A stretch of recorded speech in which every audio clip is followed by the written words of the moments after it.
Bismillahirrahmanirrahim. Assalamu alaikum. Hope so you will be fine, and today we discuss a topic and this topic name is a lysosome. तो lysosome में हम सबसे पहले discuss करेंगे कि जो लाइसोसोम है वो सेल में इतनी ज़्यादा इम्पोर्टेंट का हामिल क्यों है, और लाइसोसोम की जब डिस्कवरी हुई तो इसको कोई ख़ास इम्पोर्टेंस नहीं मिली, लेकिन उसके बाद जिस बंदे ने इसको डिस्कवर किया उसको नोबेल प्राइज़ देना पड़ा। नोबेल प्राइज़ की हिस्ट्री मैंने लास्ट लेक्चर में आपको बताई थी गॉल्जी अपरेटस के बारे में, और गॉल्जी अपरेटस जो है उसका लिंक जो है वो थोड़ा बहुत मिलता है लाइसोसोम के साथ। तो डियर फ्रेंड्स, आज हम लाइसोसोम को स्टार्ट करेंगे बेसिक लेवल से और फिर हम उसको लेके जाएंगे, मॉडिफाई करेंगे और बिल्कुल पीक लेवल पे लेके जाएंगे। ठीक है, तो लेक्चर में जो पहला हिस्सा रहने वाला है वो एमडी-कैट के एस्पायरेंट्स के लिए रहेगा, और बाद वाला जो होगा जिन्होंने स्पेशलिस्ट मेडिकल की फील्ड चूज़ की है वो उनके लिए स्पेसिफिक रहने वाला है। तो चलिए जी स्टार्ट करते हैं लाइसोसोम को। तो लाइसोसोम की कहानी, एक नई रामलीला सुनाते हैं आपको आज, लेकिन बिल्कुल एक ज़बरदस्त अंदाज में। देखिए, लाइसोसोम का सबसे पहले तो हम देखते हैं कि लाइसोसोम जो है इसको डिस्कवर किसने किया। लाइसोसोम को डिस्कवर किया क्रिस्टियन डिड्यूव ने 1949 के अंदर। बेल्जियम के एक साइंटिस्ट हैं, उन साइंटिस्ट का नाम है क्रिस्टियन डिड्यूव।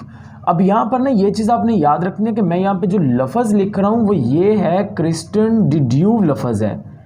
डिड्यूव एक मेडिकल की फील्ड के अंदर एक वो क्रिस्टियन स्टेन भी है ना जिन्होंने ग्राम स्टेनिंग टेक्निक दी थी, तो आपने इनको वो नहीं समझ लेना। तो इनका नाम है क्रिस्टियन डिड्यूव। इनकी जो मेन कहानी की जो शुरुआत है वो 1949 में होती है। 1949 में जो क्रिस्टियन डिड्यूव हैं ये इस ऑर्गेनेल को डिस्कवर करते हैं, और ये जो लाइसोसोम का नाम है ये भी खुद ही देते हैं। ठीक है, और ये इसको एक और नाम भी देते हैं इस ऑर्गेनेल को, और ये इस ऑर्गेनेल को जो दूसरा नाम देते हैं वो है suicide bags of cell. Suicide bag of cell जो है वो नाम भी लाइसोसोम को इन्होंने ही दिया है।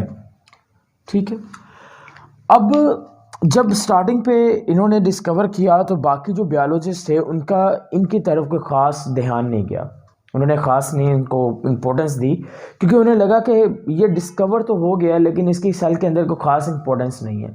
लेकिन जैसे जैसे टाइम गुजरता गया तो पता चला कि जो लाइसोसोम है वो सेल के अंदर बहुत ही इंपॉर्टेंट रोल प्ले करते हैं।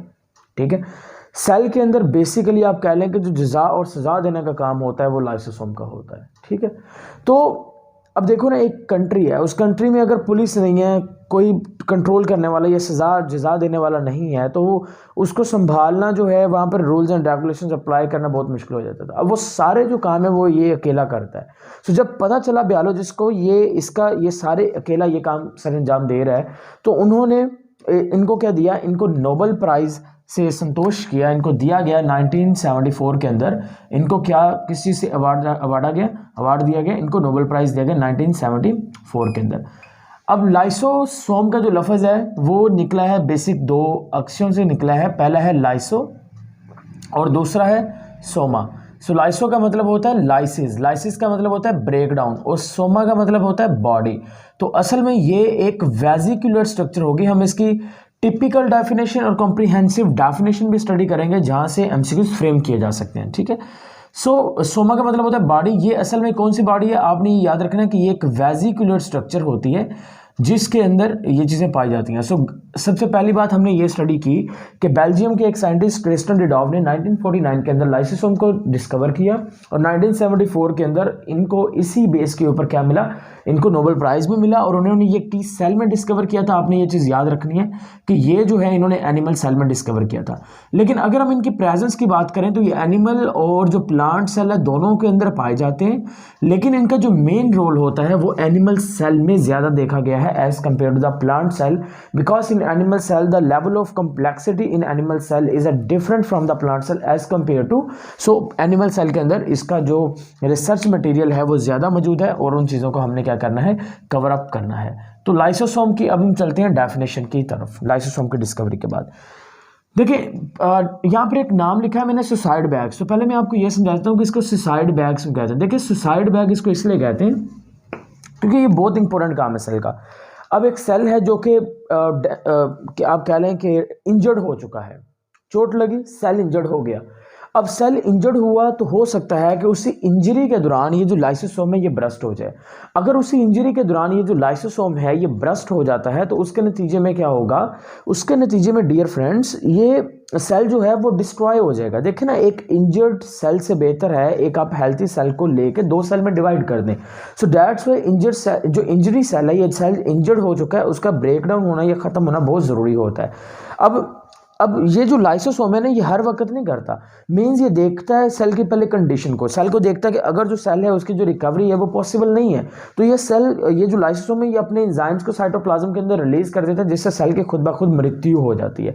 ठीक है, सो इसी वजह से हम इसको क्या कहते हैं कि ये सुसाइड बैग ऑफ सेल भी है, कि ये सेल जो है जो सुसाइड करते हैं उसके पीछे भी इसका काफ़ी इंपॉर्टेंट रोल होता है कि सेल जो है वो सुसाइड कर लेते हैं।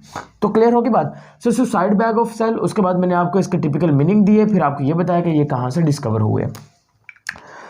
अब हम चलते हैं लाइसोसोम की डेफिनेशन की जानिब। देखिए लाइसोसोम की डेफिनेशन में आपने पहली चीज याद ये रखनी है कि it is a vesicular structure.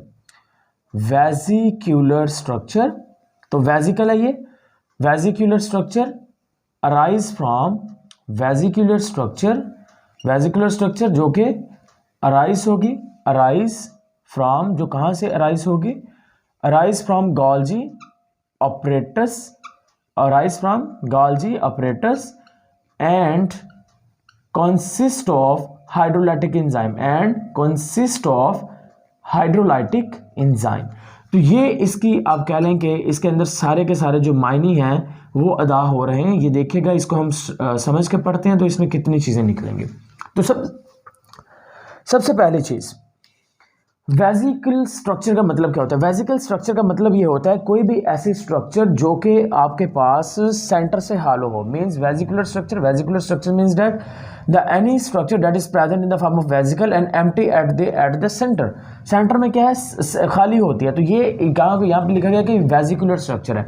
देखिए सेल के अंदर और भी वेजिकुलर स्ट्रक्चर्स मौजूद होती हैं। ठीक है, तो जैसा कि अगर हम बात कर लेते हैं फूड वैक्यूल्स की बात कर लेते हैं, या फिर अगर हम माइक्रो बॉडीज़ की बात कर लेते हैं, ठीक है, सो लाइसोसोम के साथ साथ वो भी ग्लाइऑक्सिसोम, पैराऑक्सिसोम, तो वो माइक्रो बॉडीज़ में आ जाएंगी। ठीक है, तो ये चीज़ आपने याद रखनी है कि सेल के अंदर जो मेन डाइजेशन की जो जिम्मेदारी रहेगी वो लाइसोसोम की है, लेकिन उसके साथ साथ माइक्रो बॉडीज़ की भी होगी। तो माइक्रो बॉडीज़ इंशाल्लाह हम किसी और लेक्चर में कवर करेंगे। ठीक है, तो आज हम सिर्फ लाइसोसोम। तो इन्होंने यहाँ पे लिखा गया कि वेजिकुलर स्ट्रक्चर जो है ये वो वेजिकुलर स्ट्रक्चर डैट अराइज, जो कि अराइज होंगी फ्रॉम ट्रांसफेज। यहाँ पे लफ्ज ये ऐड कर लेना कि ये कहाँ से अराइज होनी चाहिए, they arises from the trans face of the Golgi apparatus. तो गोल्जी अपरेटस के ट्रांसफेस से ये अराइज होती हैं, और इनके अंदर सबसे इंपॉर्टेंट चीज़, इनके अंदर हाइड्रोलाइटिक एंजाइम्स होते हैं, यानी कि वो एंजाइम्स मौजूद होते हैं जो कि असल में किस चीज़ में इन्वॉल्व होते हैं, जो कि सेल के अंदर जो डाइजेशन का प्रोसेस होता है, जो इंट्रासेलुलर डाइजेशन है, ये उसके अंदर क्या होते हैं, इन्वॉल्व होते हैं। तो पहली चीज़ हमने इसकी डेफिनेशन देखी कि डेफिनेशन में हमने ये चीज़ क्लियर कर ली कि लाइसोसोम जो है उसमें एंजाइम्स मौजूद होते हैं। अब हम लाइसोसोम्स के बारे में देखते हैं कि लाइसोसोम बनते कैसे हैं। देखें, सबसे पहले जो एक सेल है उसको थोड़ा सा यहाँ पे डेवलप कर लेते हैं। ठीक है, छोटा सा सेल हमारा। फिर उसके बाद यहाँ पे देखें कि हमने लास्ट लेक्चर में भी कवर अप किया था कि यहाँ पर मौजूद है हमारे पास कैरियोन मींस न्यूक्लियस, फिर कैरियोथिका। कैरियोथिका के साथ कौन कंटिन्यूस था, कैरियोथिका के साथ कंटिन्यूस होते हैं कौन से endoplasmic reticulum, granular endoplasmic reticulum कि नॉन ग्रैनुलर। तो हम यहाँ पे कहेंगे कि जो ग्रैनुलर एंडोप्लाज्मिक रेटिकुलम है या रफ एंडोप्लाज्मिक रेटिकुलम है वो यहाँ पर अटैच होते हैं कैरियोथिका के साथ। उनके ऊपर अटैच राइबोसोम है। राइबोसोम क्या करते हैं, राइबोसोम का प्रोटीन फैक्ट्री होती है। राइबोसोम क्या होती है, प्रोटीन फैक्ट्री। तो ये क्या बनाएंगे, प्रोटीन्स। अब ये जो प्रोटीन्स बनाएंगे तो वो बनाएंगे रफ एंडोप्लाज्मिक रेटिकुलम, लेकिन वो देंगे किसको, they will shifted it towards the smooth endoplasmic reticulum. वो स्मूथ एंडोप्लाज्मिक रेटिकुलम को दे देंगे। बनाएंगे रफ एंडोप्लाज्मिक रेटिकुलम, देंगे स्मूथ एंडोप्लाज्मिक रेटिकुलम। अब स्मूथ एंडोप्लाज्मिक रेटिकुलम को जब देंगे तो स्मूथ एंडोप्लाज्मिक रेटिकुलम इसको भेजेगा towards the Golgi apparatus. Golgi apparatus उसको चेक करेगा। गोल्जी अपरेटस का जो ट्रांसफेस होगा वहाँ से कुछ वेजिकल निकलेगी, और उन वेजिकल्स को हम नाम के देंगे, उसी वो जो वेजिकल है उसको हम नाम, जो स्टोरेज वेजिकल निकल रही है बेटा, जो स्टोरेज वेजिकल सेल के अंदर निकल रही है उसी को हम नाम के देंगे, this one is known as a primary lysosome. क्या नाम देंगे, प्राइमरी लाइसोसोम का नाम दे देंगे। अच्छा, यहाँ पर देखें लाइसोसोम की जो होती है काफ़ी सारी टाइप्स होती हैं, जैसा कि चंद एक डिस्कस करेंगे। प्राइमरी लाइसोसोम क्या होते हैं, सेकेंडरी लाइसोसोम क्या होते हैं, उसके बाद टर्शरी लाइसोसोम्स क्या होते हैं, उसके बाद हम पढ़ेंगे यहाँ पर कि जो हमारे पास लाइटिक लाइसोसोम्स होते हैं वो क्या होते हैं, साइटिक लाइसोसोम्स क्या होते हैं, फैगोसोम्स क्या होते हैं। तो ये सारी चीज़ें हम यहीं पे कवर कर लेंगे, ठीक है, चीज़ें जैसे जैसे प्रोसीड करेंगे। तो यहाँ पर क्या चीज़ बन गया, प्राइमरी लाइसोसोम बन गया। अब प्राइमरी लाइसोसोम की अगर हम बात करें तो इसका ना एक स्ट्रक्चर ज़रा आप जल्दी से स्टडी कर लें कि ये है हमारे पास प्राइमरी लाइसोसोम। अब देखिए लाइसोसोम जो है वो किस सेल में ज़्यादा पाया जाता है और किस सेल में कम पाया जाता है ना, सोचने का पॉइंट। देखें कल जब गोल्जी अपरेटस की बात हो रही थी तो मैंने आपको ये कहा था कि जो गोल्जी अपरेटस होता है वो ज़्यादातर ग्लैंडुलर सेल्स में पाया जाता है, यानी कि उन सेल्स में हमें ज़्यादा देखने को मिलता है जिन्होंने क्या रिलीज़ करना होता है, जिन्होंने सेक्रेशंस रिलीज़ करनी है। तो जितने भी ग्लैंडुलर सेल्स होते हैं जो स्पेसिफिक होते हैं सेक्रेशंस के रिलीज़ करने के लिए, उन सेल्स के अंदर ज़्यादा अमाउंट के अंदर कौन सा ऑर्गेनल होता है, गोल्जी अपरेटस। अब यहाँ पर हम देखेंगे कि जो हमारे पास लाइसोसोम है इसका काम तो डाइजेशन से रिलेटेड है, तो ये उन सेल्स में ज़्यादा पाया जाएगा जो फैगोसाइटोसिस करते हैं, जो फैगोसाइटोसिस करते हैं ना ज़्यादा सेल्स, ये उन सेल्स में ज़्यादा पाया जाएगा जो फैगोसाइटोसिस करते हैं। और फैगोसाइटोसिस कौन करते हैं, अगर हम अपने डिफेंस सिस्टम की बात करते हैं, वाइट ब्लड कार्पसेल्स की बात करते हैं, तो वाइट ब्लड कार्पसेल्स जो होते हैं ये असल में इनके अंदर मैक्रोफेजेस आपको देखने को मिलेंगे, स्पेशल किस्म के वाइट ब्लड सेल्स जिनके अंदर आपको क्या देखने को मिलेंगे, मैक्रोफेजेस। अब ये जो मैक्रोफेजेस होते हैं ना, जैसे कोई जम वगैरह बॉडी के अंदर एंटर होता है, ये उसको क्या कर लेते हैं, फैगोसाइटोस कर लेते हैं, ठीक है, फैगोसाइटोस। तो ये उसके अंदर क्या होते हैं, इन्वॉल्व होते हैं। सो दैट्स वाई हम ये कहेंगे कि जो WBCs में आपके पास मैक्रोफेजेस होते हैं ना, वहाँ पर ही आपको लाजमी देखने को मिलता है। यहाँ पर चंद एक थोड़ा सा जनरल नॉलेज ऐड करते हैं भाई, मीन्स ये एक टर्मिनोलॉजी से रेलिवेंट नॉलेज। सो इसको वाइट ब्लड कार्पसेल पढ़िएगा, वाइट ब्लड सेल मत पढ़िएगा कभी भी। तो वाइट ब्लड सेल और कार्पसेल में बेसिक फ़र्क क्या होता है, देखिए सेल कहते हैं किसी भी ऐसी चीज़ को जो कि टिश्यू की फॉर्म के अंदर हो और उसका जो इंडिविजुअल यूनिट है उसको सेल कहेंगे, ठीक है, और वो एक ही जगह पे पाया जाता है। जैसा कि ये सेल है ना, स्किन सेल, एपिथेलियल सेल, ये यहीं पे मौजूद है। ऐसा नहीं है कि ये आज यहाँ पर है, कल को मैंने देखा या सुबह को मैंने देखा या अभी ये सेल यहाँ से मूव करके यहाँ पे पहुँच गया, तो वो सेल है। कार्पसेल कहते हैं जो कि पहली बात अकेला अकेला मौजूद है। अगर व्हाइट ब्लड कार्पसेल्स की बात कर लें या RBCs रेड ब्लड कार्पसेल्स की बात करें तो वो अकेले अकेले मौजूद होते हैं। वो कभी भी ऐसा नहीं होता कि वो आपस में जो कार्पसेल्स हैं वो आपस में मिल जाते हैं और फिर वो मूव करते हैं, नहीं, वो अकेले अकेले मूव कर रहे हैं और फिर वो देखें तो सही ना पूरी बॉडी के अंदर मूव कर रहे हैं। सो दैट्स वाई हम उनके लिए लफ्ज़ इस्तेमाल करेंगे कार्पसेल, लफ्ज़ सेल इस्तेमाल नहीं किया जाएगा। तो ये चीज़ आपने याद रखनी है कि किस सेल के अंदर ज़्यादा पाए जाएंगे, हम कहेंगे वो सेल जो फैगोसाइटोसिस में इन्वॉल्व होता है वहाँ पे ज़्यादा देखने को मिलेंगे। अब लाइसोसोम की अगर बात करें ना, तो लाइसोसोम में सबसे पहले तो बाहर की तरफ एक मेम्ब्रेन होती है। तो लाइसोसोम के अंदर बहुत ज़्यादा हाइड्रोलाइटिक एंजाइम है, खतरनाक किस्म के एंजाइम है। तो इन एंजाइम्स को संभालते कैसे हैं सेल के अंदर, है ना, ये सोचने का पॉइंट। तो उसकी रीज़न ये होती है कि जो ग्रीन कलर के अंदर है ना, ये इसके बाहर की तरफ क्या मौजूद है, ये एक मेम्ब्रेन मौजूद है। अब इस मेम्ब्रेन के अंदर वाली साइड पर आपको एक एडिशनल प्रोटेक्टिव ना लेयर देखने को मिलेगी लिपिड्स की, additional protective layer of lipids. So lipids की एक एडिशनल प्रोटेक्टिव जो लेयर है वो आपको देखने को मिलेंगी इस मेम्ब्रेन के अंदर। तो मेम्ब्रेन के अंदर लिपिड की एक एडिशनल प्रोटेक्टिव लेयर होगी और उसके अंदर आपको क्या देखने को मिलेंगे, उसके अंदर आपको देखने को मिलेंगे हाइड्रोलाइटिक एंजाइम। तो ये जो हाइड्रोलाइटिक एंजाइम्स होते हैं ना, ये यहाँ पर आपको देखने को मिलेंगे। सो हाइड्रोलाइटिक एंजाइम अंदर वाली साइड पर है और ये यहाँ पर मौजूद होते हैं, यानी कि यहाँ पर प्रोटेक्ट कर रहे होती है, यानी कि मेन प्रोटेक्शन जो है वो लिपिड की लेयर प्रोवाइड कर रही होती है। अब ये लिपिड की लेयर किस तरह से बनती है, ठीक है। तो क्या होता है कि जो मॉलिक्यूल्स होते हैं ना फैटी एसिड के, हम special kind of fatty acids जो होते हैं वो इस मेम्ब्रेन से डिफ्यूज़ करते हैं और ये डिफ्यूज़ करने के बाद अंदर की तरफ चले जाते हैं। जब ये मेम्ब्रेन से डिफ्यूज़ करके अंदर की तरफ चले जाते हैं तो वहाँ पे जाके ये जो लेयर है ना, इस लेयर को बनाना शुरू कर देते हैं, इस लेयर को बनाना शुरू कर देते हैं। तो इस तरह से ये चीज़ याद रखनी है कि जो लिपिड की यहाँ पे लेयर बनी हुई है ना, ये बेटा यहाँ से इस तरह से बनती है और ये एक स्पेशल लेयर होती है जो कि एंजाइम्स को बाहर की तरफ मूव ऑन नहीं होने देते। पॉइंट नंबर सेकंड, इस मेम्ब्रेन का और भी बड़ा इंपॉर्टेंट काम होता है। मेम्ब्रेन का काम ये होता है कि जो हाइड्रोजन आयंस होते हैं ना, इन हाइड्रोजन आयंस को भी गुजरने की इजाज़त देती है, हाइड्रोजन आयंस को भी गुजरने की इजाज़त देती है, ठीक है। नॉर्मली तौर पर जब हम बात करते हैं प्लाज्मा मेम्ब्रेन की तो हम हमेशा ये कहते हैं कि जो प्लाज्मा मेम्ब्रेन होती है ना वो गुजरने की इजाज़त नहीं देती, है ना। तो इसके केस के अंदर ये हाइड्रोजन आयंस को गुजरने की इजाज़त देगी। ये इसका एक स्पेशल फीचर आपने याद रखना है, इसकी जो मेम्ब्रेन है। उसकी रीज़न ये होती है कि जो लाइसोसोम होगा ना बेटा, इसके लाइसोसोम के एंजाइम्स को जो पीएच प्रोवाइड की जाती है वो एसिडिक प्रोवाइड की जाती है। और एसिडिक पीएच आपको पता है कि पीएच का मतलब ये होता है negative log of hydrogen ions. तो पीएच का मतलब ये होता है कि जितने हाइड्रोजन के आयंस ज़्यादा होंगे, सो दैट्स वाई यहाँ पर हाइड्रोजन के जो आयंस होंगे वो भी यहाँ से शिफ्ट कर सकते हैं अंदर और बाहर की जानिब, मोस्टली अंदर की तरफ मूव करते हैं।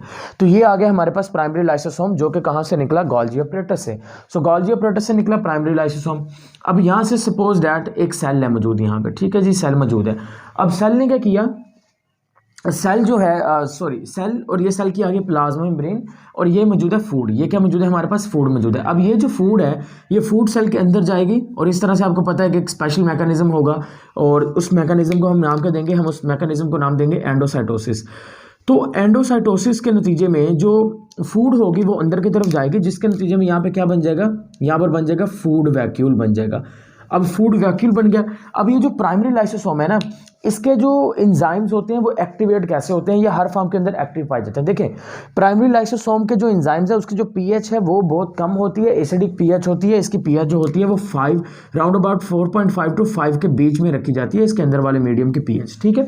अब नॉर्मल हालात में ये कुछ नहीं कर रहा है, बिल्कुल सुकून से शांत बैठा हुआ है। लेकिन क्या होगा, जैसे ये फूड जो है, फूड पार्टिकल अंदर हुआ तो अब वो फूड पार्टिकल नहीं रहा, अब ये क्या बन चुका है, फूड वैक्यूल बन चुका है। अब ये क्या बन चुका है, फूड वैक्यूल। तो यहाँ से बेटा एक एमसीक्यूज भी बन सकता है। एमसीक्यूज देखें, स्टेटमेंट घुमा सकते हैं, मैं बताता हूँ आपको किस तरह से यहाँ से घुमाई जाएगी। पहले ये समझ लें एक बार मैकेनिज्म। तो ये जो फूड वैक्यूल का निर्माण हुआ है यहाँ पर, ये फूड वैक्यूल जाएगा और जाके किससे मिल जाएगा, प्राइमरी लाइसोसोम से।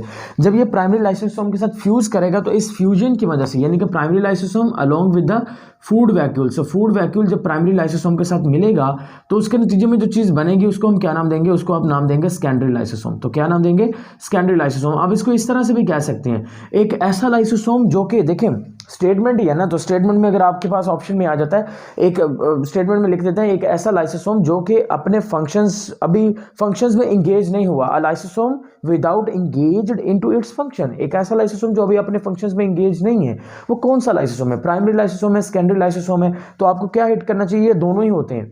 तो आपने कहना है कि वो जो लाइसोसोम है वो प्राइमरी लाइसोसोम है, और सेकेंडरी लाइसोसोम एक ऐसा लाइसोसोम जो अपने फंक्शन में इंगेज हो चुका है। तो फंक्शनली तौर पर डेफिनेशन आप ये करोगे कि सेकेंडरी लाइसोसोम की फंक्शनल डेफिनेशन का मतलब ये होता है कि जो अपने फंक्शन में इंगेज हो चुका है, जो डाइजेशन को स्टार्ट कर चुका है, जो मोस्ट एक्टिव फॉर्म के अंदर होता है, ठीक है। तो प्राइमरी और सेकेंडरी लाइसोसोम में से कौन सा वो लाइसोसोम है जो ज्यादा एक्टिव फॉर्म के अंदर होता है, वो सेकेंडरी लाइसोसोम होता है, क्योंकि वो डाइजेशन कर रहा है और प्राइमरी लाइसोसोम नहीं कर रहा, वो थोड़ा इनएक्टिव स्टेट के अंदर रहता है। तो इस तरह से ये फंक्शन की बेस के ऊपर। और अगर हम फॉर्मेशन की बेस के ऊपर डेफिनेशन करना चाहें तो आप क्या कहेंगे, जो प्राइमरी लाइसोसोम है वो ट्रांसफेज से बनता है गोल्गी अपरेटस के, और जो सेकेंडरी लाइसोसोम है वो कैसे बनेगा, वो फूड वैक्यूल की ज्वाइनिंग से बनेगा। फूड वैक्यूल जब जाकर टकराएगा प्राइमरी लाइसोसोम के साथ तो उसके ज्वाइन होने से वो बन जाएगा। अब यहाँ पे देखिए, ये फूड वैक्यूल है, जैसे ही फूड वैक्यूल आके इसके साथ टकराया तो फूड वैक्यूल के इसके साथ आके टकराते ही इसकी जो मेम्ब्रेन होगी ना, वो फटाफट इसके साथ क्या कर जाएगी, फ्यूज कर जाएगी इस तरह से। जब मेम्ब्रेन इसकी फ्यूज कर जाएगी तो मेम्ब्रेन के फ्यूज करते ही ये जो लाइसोसोम के एंजाइम्स होंगे ये एक्टिवेट हो जाएंगे, और लाइसोसोम्स के एंजाइम जैसे ही एक्टिवेट होंगे ये यहाँ पर इसके ऊपर इसको तोड़ना शुरू कर देंगे। जो फूड होगी इस फूड को क्या करना शुरू कर देंगे, वो ब्रेक करना शुरू कर देंगे। यानी कि जैसे ही फूड जो वैक्यूल है वो आके टकराया तो फूड वैक्यूल के टकराते ही ये जो आपके पास लिपिड की मेम्ब्रेन होती है, ये लिपिड की मेम्ब्रेन इस जगह से हट जाती है। अब देखिए लाइसोसोम के अंदर ये वाला जो फंक्शन है ये कौन परफॉर्म कर रहा है, इसके बारे में अभी तक डिस्कवर नहीं हुआ। तो आप कोशिश करिए इस चीज़ को डिस्कवर करिए कि ये कैसे जो लिपिड की मेम्ब्रेन है वो साइड पर चली जाती है और फिर बाद में होता है। तो लिपिड की मेम्ब्रेन होगी साइड पर, जैसे ये साइड पर हुई उसके बाद जो फूड है वो इन कॉन्टैक्ट आ गई इस फूड वैक्यूल के साथ, और इन कॉन्टैक्ट इस फूड वैक्यूल के साथ आई और इसने क्या करना शुरू कर दिया, काम करना शुरू कर दिया और सेल के अंदर काम परफॉर्म करना शुरू कर दिया। समझ आ गई बात। सो इस तरह से ये चीज़ आपने याद रखनी है कि जो सेल है, सेल के अंदर किस तरह से ये जो लाइसोसोम है वो काम करता है। ठीक है, अब ये जो है ये प्राइमरी लाइसोसोम नहीं है, सेकेंडरी लाइसोसोम। तो सेकेंडरी लाइसोसोम क्या करेगा, सेकेंडरी लाइसोसोम खुराक को डाइजेस्ट करेगा, उसके नतीजे में क्या बन जाएगा, उसके नतीजे में बनेगा कॉन्ट्रैक्टाइल वैक्यूल बन जाएगा। क्या बन जाएगा, कॉन्ट्रैक्टाइल वैक्यूल बन जाएगा। अब कॉन्ट्रैक्टाइल वैक्यूल बन गए, यानी कि सेकेंडरी लाइसोसोम ने जब खुराक को डाइजेस्ट कर दिया तो उसके बाद कुछ वेस्ट मटेरियल भी तो होंगे ना, वो जो वेस्ट मटेरियल होंगे वो किस में आ जाएंगे, कॉन्ट्रैक्टाइल वैक्यूल में, और उन वेस्ट मटेरियल को सेल से बाहर निकाल दिया जाएगा, और उनको सेल से बाहर किस मैकेनिज्म के जरिए से निकाला जाएगा, उनको सेल से बाहर निकाला जाएगा एक्सोसाइटोसिस के जरिए से। किसके जरिए से, एक्सोसाइटोसिस के जरिए से सेल से बाहर निकाल दिया जाएगा और वेस्ट मटेरियल सेल से बाहर रिमूव हो जाएंगे। अब सेकेंडरी लाइसोसोम के टूटने के बाद जो हमें पार्टिकल्स बच जाते हैं, जो कुछ आप कह लें कि ग्रैन्यूल्स बच जाते हैं, सम टाइम डाइजेशन हुई, खुराक डाइजेस्ट कर ली गई, खुराक डाइजेस्ट करने के बाद जो एंजाइम्स हैं उसके कुछ जो पार्टिकल्स बच गए हैं, ठीक है, यानी कि जो सेकेंडरी लाइसोसोम है ना, सेकेंडरी लाइसोसोम ने खुराक को तो डाइजेस्ट कर दिया, लेकिन एंजाइम जो है वो तो नहीं खत्म होंगे, एंजाइम तो वैसे ही रहेंगे। तो उसके नतीजे में जो लाइसोसोम यहाँ से अलग होके आएगा उस लाइसोसोम को हम क्या नाम देते हैं, उसी लाइसोसोम को बेटा आप यहाँ पे नाम देंगे टर्शियरी लाइसोसोम। तो ये कौन सा लाइसोसोम होगा, टर्शियरी लाइसोसोम, एक ऐसा लाइसोसोम जो अभी अपना फंक्शन कंप्लीट करके आया है। सो इस तरह से ये चीज़ भी आप कह सकते हैं कि इसको क्या कहेंगे, टर्शियरी लाइसोसोम। खैर ये टर्शियरी लाइसोसोम जो होता है ये ज़्यादा डिस्कस नहीं किया जाता बिकॉज ये एक हाइपोथेसिस है, और ये हाइपोथेसिस लाइसोसोम की ओरिजिन से मुतल्लिक है, डेट्स में हम इसको ज़्यादा डिस्कस नहीं करते। तो खैर आपको समझ आ गया कि किस तरह से ये जो फंक्शन है ये परफॉर्म हो रहा है, लाइसोसोम किस तरह से इन्वॉल्व है, सेल के अंदर इंगेज होता है। तो सबसे पहला एमसीक्यू यहाँ से अगर हम यहाँ पे लिखना चाहें तो मैं यहाँ पे लिखता हूँ food vacuole is formed from, नीचे ऑप्शन बेटा मैं यहाँ पे लिख देता हूँ। अब जल्दी से ऑप्शन ए है हमारे पास, फूड वैक्यूल जो है, ऑप्शन ए है हमारे पास भाई एंडोसाइटोसिस, ठीक है। ऑप्शन बी है आपके पास प्लाज्मा लीमा। ऑप्शन सी है आपके पास गोल्जी बॉडीज, और ऑप्शन डी है आपके पास ऑल ऑफ अबव सारे। तो चलिए जल्दी से बताएं, food vacuole is farmed from, जल्दी से रिज्यूम आप कर सकते हो पॉज वगैरह, और उसके बाद आप तकरीबन आपके पास टाइम जो दिया जाता है एमसीक्यू सॉल्व करने के लिए जो इस लेक्चर में होता है वो 5 to 10 सेकंड्स होते हैं, ठीक है। सो टाइम इज अप। तो क्या होना चाहिए राइट ऑप्शन। यहाँ पर कुछ स्टूडेंट्स ये होंगे जो सोचेंगे कि food vacuole is farmed from, food vacuole कहाँ से बनता है, फूड वैक्यूल अगर तो उन्होंने स्टेटमेंट अच्छे से नहीं पढ़ी वो किधर भागेंगे, फूड वैक्यूल बनता है जब क्या हो रहा है, एंडोसाइटोसिस हो रहा है, इसका मतलब एंडोसाइटोसिस में बन रहा है। तो देखें यहाँ पर उन्होंने ये नहीं कहा कि food vacuole is farmed from, उन्होंने लिखा फार्म्ड फ्रॉम, कहां से बनता है, फूड वैक्यूल कहां से बनता है, ये नहीं कह रहे कि फूड वैक्यूल किस प्रोसेस में बनता है, फूड वैक्यूल किस प्रोसेस में बनता है। यहाँ पे लफ्ज जो है वो फार्म लिखा गया है कि फार्म्ड, या फिर मैं अगर यहाँ पे लफ्ज लिख देता हूँ ओरिजिनेट, यहाँ पे मैं लफ्ज क्या लिखता हूँ ओरिजिनेट फ्रॉम। तो ओरिजिनेट कहाँ से हो रहा है, ये ओरिजिनेट एंडोसाइटोसिस से नहीं हो रहा, एंडोसाइटोसिस प्लाज्मा लीमा से हो रहा है। तो it is originating from plasma Lima but it is originating by the process of endocytosis. तो अगर स्टेटमेंट में ये लिख दिया जाए ना, फूड वैक्यूल की जगह पे मैं यहाँ पे लिख देता हूँ food vacuole is originated, form की जगह पे मैं लफ्ज चेंज करता हूँ, क्या लिखता हूँ ओरिजिनेट लिख देता हूँ, ओरिजिनेटेड, और सेकंड लफ्ज जो है वो मैं यहाँ पे लिख देता हूँ कि फार्म की जगह पे मैं लिखता हूँ बाय प्रोसेस ऑफ। अब यहाँ पे राइट ऑप्शन क्या होना चाहिए, food vacuole is originated from by process of, किस प्रोसेस से ओरिजिनेट होता है, तो हम कहेंगे ये किस प्रोसेस से ओरिजिनेट हो रहा है, एंडोसाइटोसिस से ओरिजिनेट हो रहा है। लेकिन अगर मैं यहाँ पे लिखता हूँ food vacuole is originated from by process of, यहाँ पे मैं लिखता हूँ ऑल ऑफ दीज एक्सेप्ट सी। अब मुझे बताएं यहाँ पर राइट ऑप्शन क्या होना चाहिए, food vacuole is formed from, food vacuole जरा टेक्निकली समझिए, food vacuole is formed from, food vacuole बनता है कहाँ से, बाय प्रोसेस ऑफ।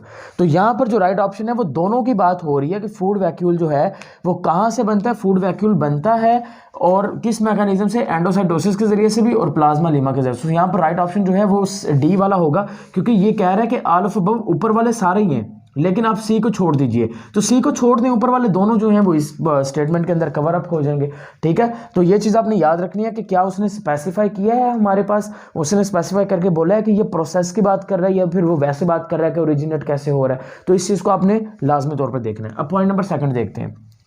देखें अगर हम बात करते हैं ना कि जो हमारे पास कॉन्ट्रैक्टाइल वैक्यूल्स हैं, कॉन्ट्रैक्टाइल वैक्यूल्स, तो कॉन्ट्रैक्टाइल वैक्यूल्स कहाँ से ओरिजिनेट हो रहे हैं? कॉन्ट्रैक्टाइल वैक्यूल्स जो हैं वो ओरिजिनेट कहाँ से हो रहे हैं? तो हमारे पास ऑप्शंस क्या होने चाहिए? Contractile vacuole is originated from lysosome, contractile vacuole is originated from secondary lysosome, contractile vacuole is originated from tertiary lysosome. तो ये किस लाइसोसोम से ओरिजिनेट हो रहे हैं?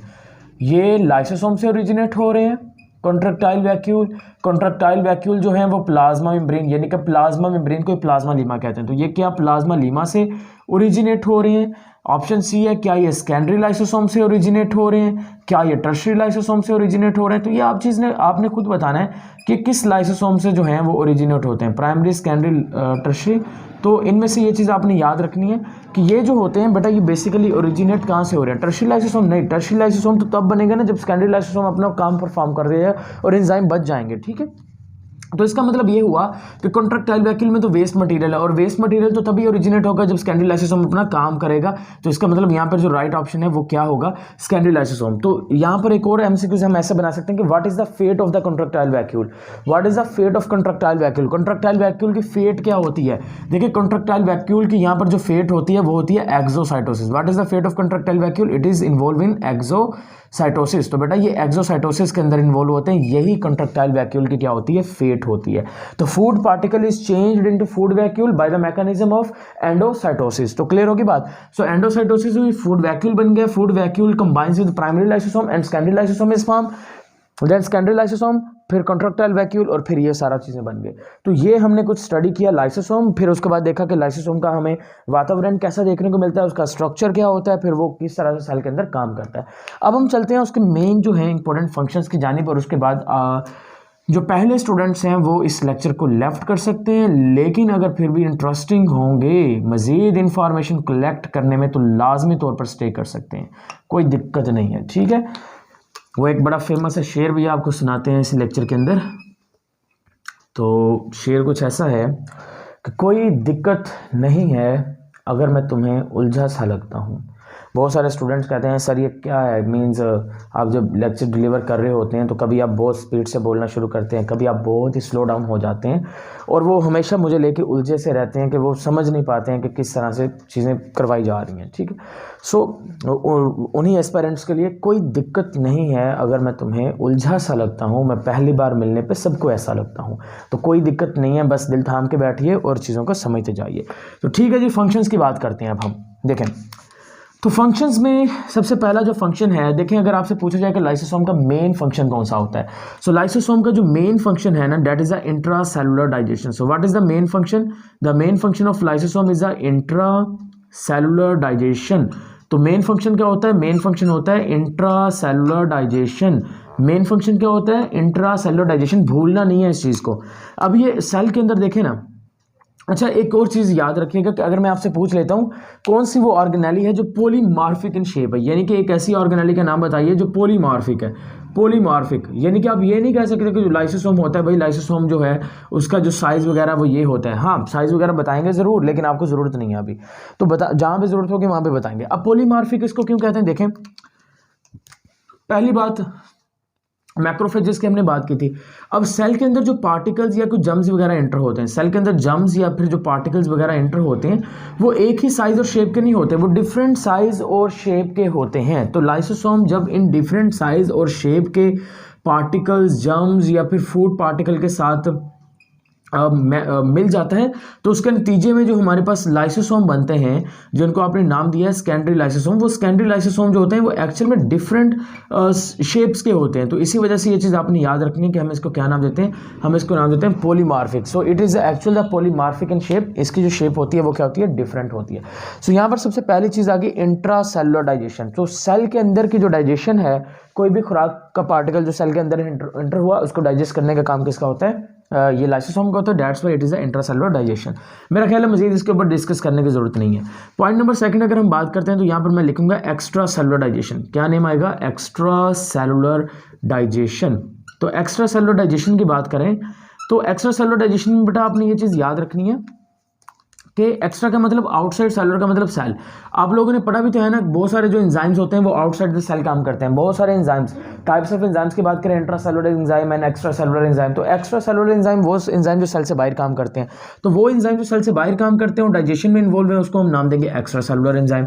अब चंद एक मैं बात कर लेता हूँ, जैसे कि अगर हम बात कर लेते हैं जीआईटी की, तो गैस्ट्रो इंटेस्टाइनल ट्रैक्ट जो है, ह्यूमन गैस्ट्रोइंटेस्टाइनल ट्रैक्ट, इसमें आपका जो स्टोमिक में होता है, स्टोमिक में देखें ना, जो एंजाइम्स होते हैं वो रिलीज किए जाते हैं उस कैविटी के अंदर, स्टोमिक के अंदर रिलीज किए जाते हैं, सेल से बाहर रिलीज किए जाते हैं। ठीक है, तो वो जो सेल से बाहर रिलीज किए जाएंगे और वो सेल से बाहर जो ब्रेक डाउन होगी उसको आप क्या नाम देंगे, उसको आप नाम देंगे एक्स्ट्रा सेलुलर डाइजेशन, इसके अंदर इन्वॉल्व होते हैं।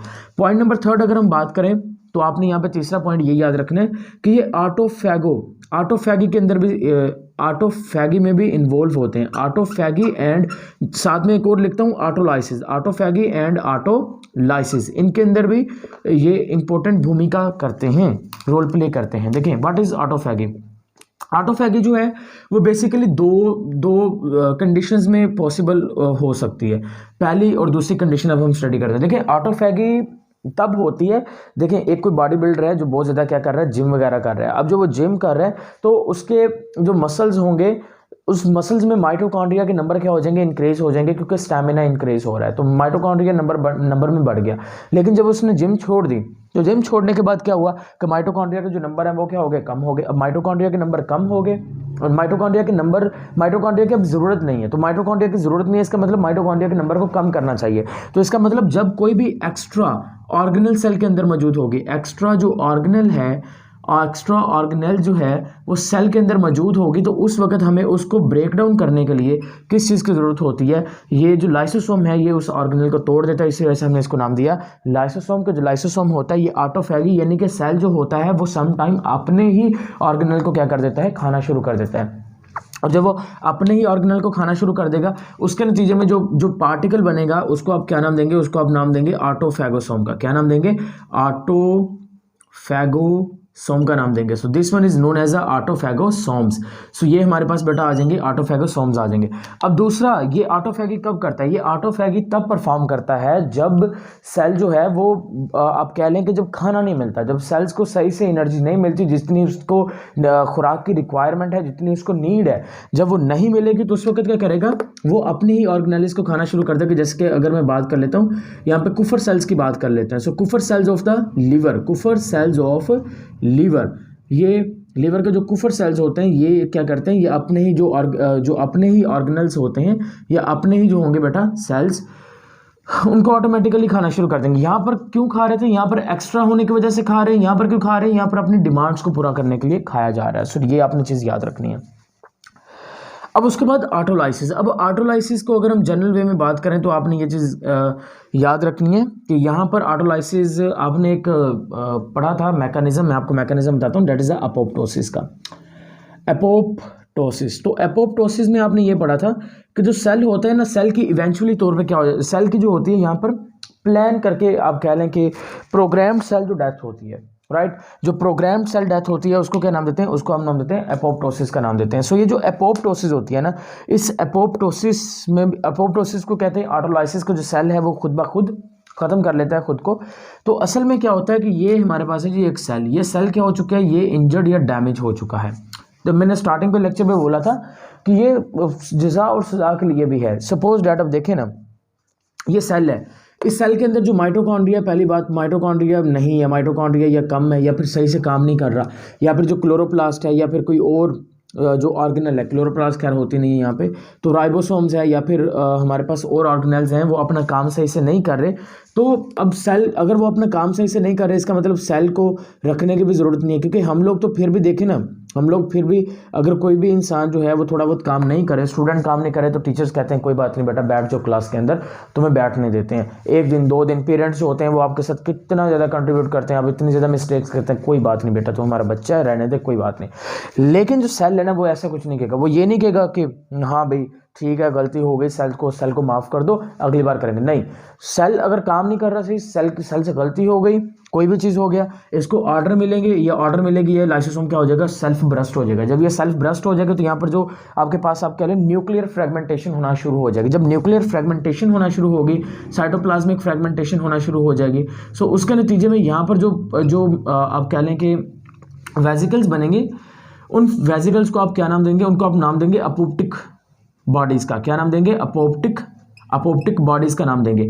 अब यहाँ पर सेल जो होगा उससे क्या बन जाएगा, अपोप्टिक बॉडीज। उन अपोप्टिक बॉडीज को कौन खा लेगा, उन अपोप्टिक बॉडीज को जो सेल्स होते हैं जिनको हम मैक्रोफेजेस का नाम देते हैं। तो जो मैक्रोफेजेस होंगे, ये मैक्रोफेजेस आएंगे और मैक्रोफेजेस आके इन अपोप्टिक बॉडीज को खा जाएंगे, इन अपोप्टिक बॉडीज को खा जाएंगे, और इसी तरह से जो एनर्जी है वो सेल को मिल जाएगी। तो इस तरह से ये चीज़ याद रखनी है आपने कि जो प्लान डेथ होती है, जो सेल की प्लान डेथ होती है, उस प्लान डेथ में जो रोल होता है वो हमारे पास किसका होता है, लाइसोसोम का होता है।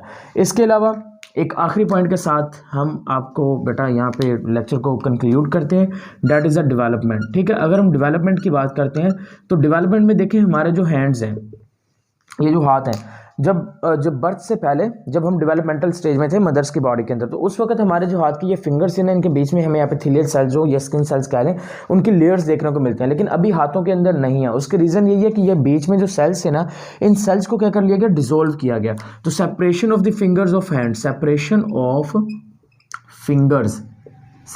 ऑफ फिंगर्स ऑफ हैंड्स, हाथों की फिंगर्स की जो सेपरेशन होती है, उसको सेपरेट करने में भी किसका रोल होता है, उसको सेपरेट करने के अंदर भी लाइसोसोम का इन्वॉल्व होता है। अब फाइनल एंड आखिरी चीज, that is a storage disease. So what is a storage disease? देखिए लाइसोसोम से स्टोरेज डिजीज तो आपको पढ़ा देते हैं, लेकिन इसके अलावा भी बहुत डिजीज हैं, ठीक है, जो ह्यूमन बॉडी में काज होती हैं। जैसे कि अगर हम बात कर लेते हैं रिहेमेटॉइड आर्थराइटिस, लाइसोसोम की वजह से होता है। गाउट लाइसोसोम की वजह से होता है। तो ये भी चीज़ें आपने याद रखनी है कि ऑर्गेनिज्मिक लेवल पे ये बीमारियां भी होती हैं इसी की वजह से। देखिए पहली बात आपने ये याद रखनी है कि जो स्टोरेज डिजीज होती है वो क्यों होती है। हम यहाँ पे लिखेंगे स्टोरेज डिजीज की रीज़न ये होती है कि mutation in genetic makeup, in the genetic makeup. जब जेनेटिक जो मेकअप है ना, उस जेनेटिक मेकअप के अंदर बच्चे जब म्यूटेशन हो जाएगी, तो उस म्यूटेशन की वजह से स्टोरेज डिजीज़ होना शुरू हो जाएगी। जैसे कि अगर हम यहाँ पे बात करें तो एक डिजीज़ है टे सैक डिजीज़, एंड यहाँ पे दूसरी जो डिजीज़ है that is a glycogenosis type 2, glycogenosis type 2। अब ये जो ग्लाइकोजिनोसिस टाइप 2 डिजीज़ है ना, ये ग्लाइकोजिनोसिस टाइप 2 डिजीज़ कैसे होगी, ये आपने चीज़ याद रखना है कि जब हमारा जो आप कह लें कि लीवर के जो कुफर सेल्स होते हैं, ठीक है, लीवर का ही काम होता है कि ग्लाइकोजन को किस में कन्वर्ट करना, ग्लूकोज में कन्वर्ट करना। तो सम टाइम क्या होता है कि वो हमारे पास एंजाइम जो कि ग्लाइकोजन को चेंज करता है ग्लूकोज के अंदर, उसकी क्या हो जाती है, कमी हो जाती है, या फिर वो नॉन फंक्शनल बनता है। अब नॉन फंक्शनल क्यों बना, क्योंकि हमें पता है कि जो एंजाइम्स होते हैं वो प्रोटीन इन नेचर है, प्रोटीन इन नेचर है, निकलेंगे कहाँ से, गोल्जी अपरेटस से। अब गोल्जी अपरेटस कहाँ से आएगा, राइबोसोम से। राइबोसोम कैसे बना रहा है, मैसेंजर आरएनए को फॉलो करके। मैसेंजर आरएनए कहाँ से आ रहा है, डीएनए से। डीएनए कहाँ पे मौजूद है, न्यूक्लियस। म्यूटेशन कहाँ पे हुई, उसी जेनेटिक मेकअप में हुई। तो डीएनए में म्यूटेशन होने की वजह से आगे सारा जो प्रोसीजर है वो खराब हो गया। सारा प्रोसीजर खराब हो गया तो ग्लाइकोजन ग्लूकोज में टूटा नहीं, ग्लाइकोजन ग्लूकोज में टूटा नहीं, तो ग्लाइकोजन का जो लेवल है वो क्या हो गया, बॉडी के अंदर ग्लाइकोजन लेवल अप हो गया। जब ग्लाइकोजन लेवल बॉडी के अंदर अप हो गया तो ग्लाइकोजन लेवल के अप होने की वजह से जो डिजीज होगी उसको नाम देंगे ग्लाइकोजिनोसिस टाइप 2 का नाम दे देंगे। इसी तरह से दूसरी disease that is known as a Tay Sachs disease.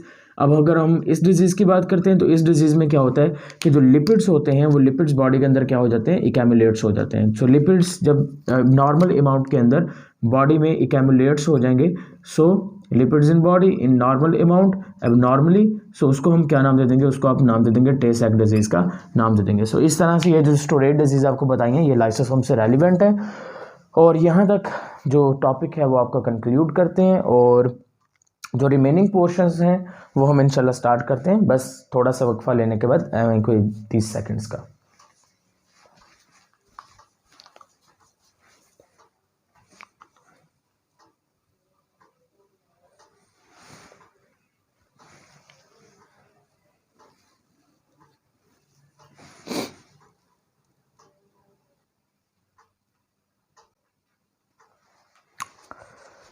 चलें फ्रेंड्स कंटिन्यू करते हैं दोबारा से। लेक्चर को नेक्स्ट प्रोसीड करते हैं। और अब हमने जिन चीज़ों के ऊपर फोकस करना है उनमें से पहली चीज़ है डेट इज़ अ स्ट्रक्चर। ठीक है, स्ट्रक्चर के बाद हम स्टडी करेंगे इसका ओरिजिन्स, और ओरिजिन से मुतल्लिक 2-3 हाइपोथेसिस हैं वो देखेंगे। उसके बाद हम देखेंगे केमिस्ट्री इसकी। ठीक है, सो उसके बाद हम देखेंगे इसके फंक्शंस,